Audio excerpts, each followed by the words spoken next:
Situation tout aussi difficile sur la nationale 16, bloquée par des chauffeurs togolais à la frontière Togo-Cinquancé. Une situation qui a entraîné une interruption du trafic depuis une dizaine de jours. Une augmentation significative des frais du laissez-passer serait à l'origine. Les transporteurs bloqués depuis une dizaine de jours expriment leur frustration face à l'absence de résolution rapide. Constat sur le terrain avec Armel Sawadogo et Paul Yabri. Une file de camions qui s'étend à perte de vue le long de la frontière de Cinquancé. Cette situation perdue depuis le 1er novembre 2023. Et pour cause, les chauffeurs togolais contestent vigoureusement un arrêté du ministère de l'économie et des finances du Burkina Faso qui a fait passer le coût du laissez-passer de 1 000 francs à 30 000 francs CFA. Mais ce coût de 1 000 francs, si nous voyons un peu dans la sous-région, c'est nous qui étions toujours à ce coût. Voilà, pratiquement tous les pays autour de nous ont des montants plus élevés. Voilà, et ça, c'est appliqué depuis les années 70, je crois. Donc, on a juste réactualisé et on se retrouve avec un coût de 30 000 francs. Et ce qui cause problème d'après les transporteurs du côté du Togo.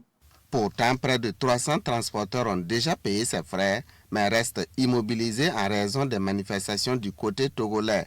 Les autorités locales au niveau de Cinquancé ont entrepris des initiatives pour résoudre la crise, mais les recommandations issues des échanges ne sont pas appliquées par la partie togolaise. Nous avons échangé, des décisions ont été prises et pour nous c'était réglé. Malheureusement, dans l'après-midi, nous avons constaté que ces décisions n'ont pas été mises en application. Nous constatons que dans les autres frontières, il y a eu quand même un petit mouvement, ce qui est normal, c'est de leur droit, mais après le trafic a repris. Voilà. Mais ici, ça n'a pas été le cas. L'attitude des chauffeurs togolais est décriée par le représentant de l'Union des chauffeurs routiers du Burkina, basé à Cinquancé. Il souligne que les désaccords devraient être résolus sans bloquer la frontière. La grève, tu dois faire la grève 72 heures. Après les 72 heures, vous pouvez rentrer en négociation.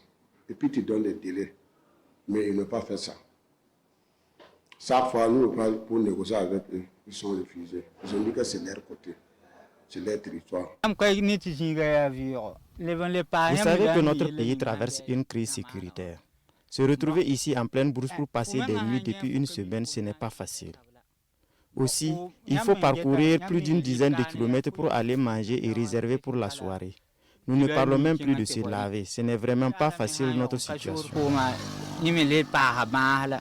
Les regards sont donc tournés vers le gouvernement burkinabé pour trouver une solution diplomatique afin de mettre fin à l'impasse qui affecte les transporteurs et les échanges commerciaux dans la sous-région.